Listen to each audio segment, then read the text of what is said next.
naiiyak ako kasi yung challenges ninyo, the fact na hindi ko sa dami ng problema ko, I mean, yung sa inyo ho eh, iba pa ho eh, di ba? Ano na lang yung problema ko, parang napaka-petty. Okay lang kayo, sir? Pa? Okay lang po kayo. Yes po, ma'am. May ano po kasi ako, ma'am. May Tourette syndrome po kasi ako. Pero sick naman po kayo, ma'am. Matagal na po ako sa ganitong trabaho, ma'am. 6 years na po ako, ma'am. Talaga? Galing nga. Ganito lang po talaga yung... May ano tayo eh. Naka-seatbelt ka naman. Apo. Naka-seatbelt na lang. Sige po, okay lang. Para to be safe. Ganito lang po talaga yung... Buti po hindi kayo nagkakaroon ng reklamo. I mean, Pa? some people don't understand that. Meron din naman po, ma'am, na ano, mga ganong senaryo na... Hindi ko nila naiintindihan. Opo, may ano sila, nagkaalangan sila. Natatakot. Yes po, may mga bumaba. Pababa ko bigla. Nagpapababa po sila. As long as we're going there alive, okay po ako to. I will not judge. So, huwag lang tayong mabilis siguro, sir. Ano? Okay lang, ma'am. Dol, Dol. sayro ka na? Oo. Sige, Dol, ingat, Dol. Matagal na ho kayong driver. Yes po, ma'am. Okay lang ho ba? Kwentuhan ko kayo? Okay na po, ma'am. Alam mo ulit. Kasi kanina parang naobserbahan ko po. Nung may kausap kayo, hindi kayo masyadong gumagal. Opo, ma'am, pagka ano po siya. Kasi yung parang yung... Mas gusto ko nga, mas gusto... yung utak niyo. Opo. So, lilibangin ko ho kayo. Okay ako. Buti po hindi kayo na, I mean, natatansyan niyo ho yung harap, ano? Opo, ma'am. Kumbaga parang... Ang galing niyo. Amazing ba, ma'am? Amazing po. Na-amaze po ako. Kasi, expect ko ho na may probability tayo may mabundol. Di ho ba? Opo. Pero ang galing niyo. My God. Alam niyo, ma'am, mas na-challenge po ako pagka ganun nasabihang, magaling sa yung iba yung expectation yung magaling. Tapos, kasi baka mamaya... expect ko talaga. Kaya ako nag-seatbelt eh. Kasi Opo. I'm expecting something. Opo. Pero kanina pa tayo, napapakamot na ako ng ulo. Sabi ko, hala, tansyado niya.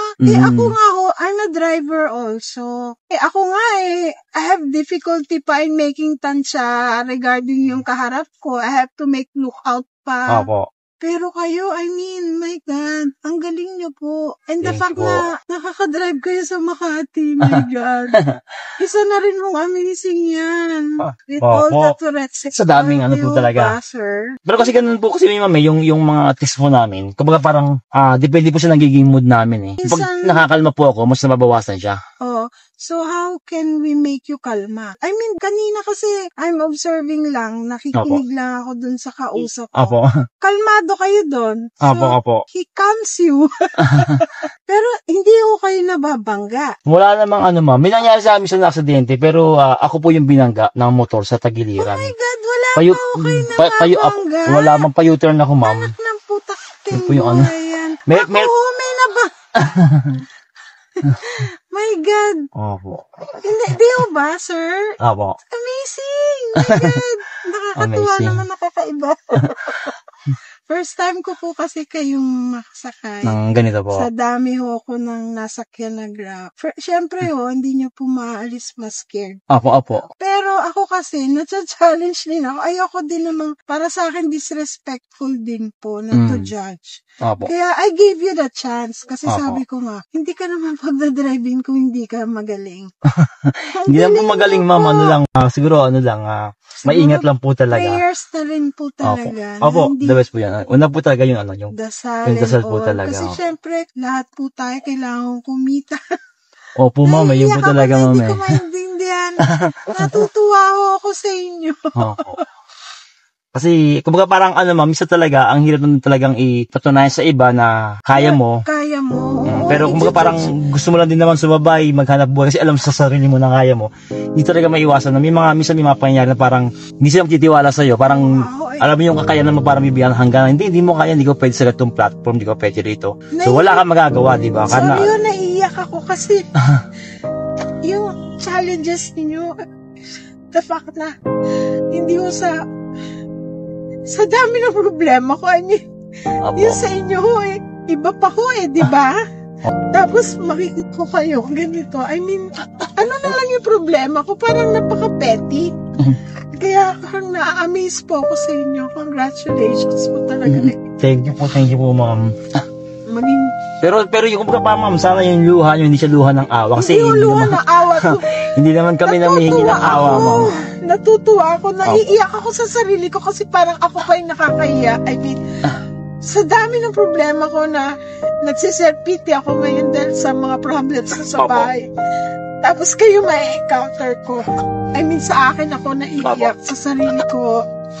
May mga ganun, ma'am, madalas ako nakakapagsakay ng mga ganun tao na hindi na naman kayo yung unang nasakay ko na ganyan yung naging reaction nila, na may mga pangyayari na nasakay ako na problema, marami siyang dinadalang problema sa buhay. Opo.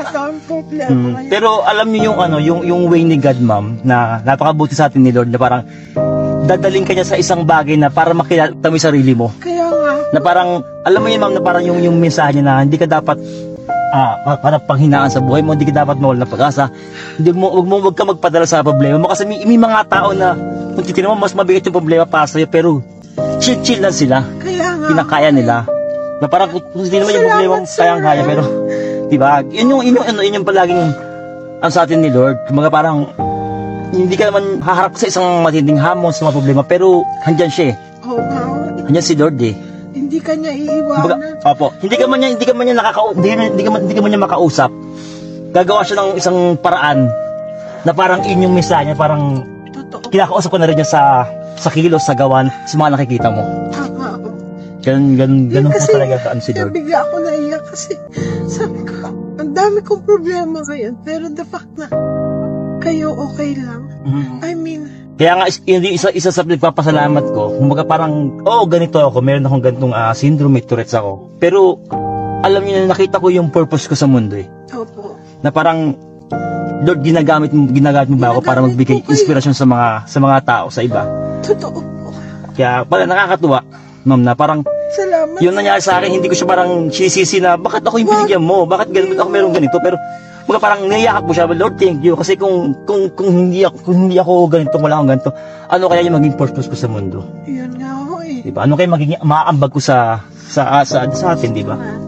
So parang yun, parang nagkakaroon sa yung buhay ko. Kaya nga po eh. Ang galing niyo po. Sa totoo lang, dami kong problema, pero nakita ko kayo. Petty lang yun sa akin compare sa inyo. Oo. Pero yun nga po, yung ma'am, huwag kayo masyadong yung problema niyo. Kumbaga parang huwag kayo tangay sa problema niyo. Dapat mas salip na magpa-ilalim sa problema, hanapan mo ng solusyon, ma'am. Kung paano mo siya gagawa ng paraan or kung paano mo lalabanan yung mga problema, ma'am. Kasi mas malakas ka kaysa problema mo. Huwag mo hayaan problema ang magdala sa'yo. Kasi siyempre, ma'am, kung magpapadala ka sa problema mo, may pamilya ka rin, di ba? Opo. Paano yung mga taong malaki ang pag-asa sa'yo na umaasa sa'yo? Tsaka siyempre, may mga tao sa likod mo na parang ikaw yung inspirasyon nila eh. Ikaw yung lakas nila eh.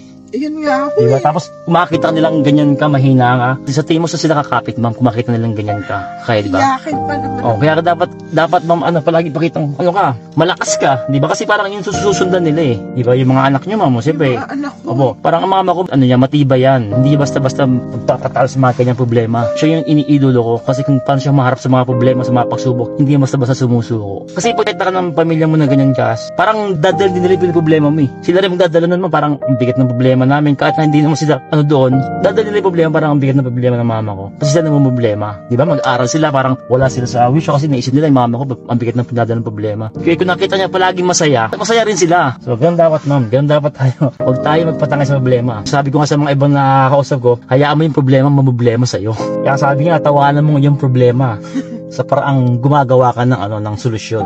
Minsan mapakitikitan talaga. Kasi nga, parang, alam mo yun, dumang ka sa mabigat na pagsubok, pinalampasan mo. Kaya tatawanan mo lang talaga eh. Sana nga. Ayan, ma'am, sa dasal lang talaga. Oo. Kasi kahit anong bigat ng problema, dinadala natin.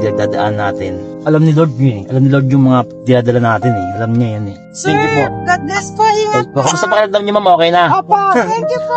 Iwan. Lahat naman tayo may dinadalang problema. Problema sa pamilya, sa trabaho, emotional man at physical.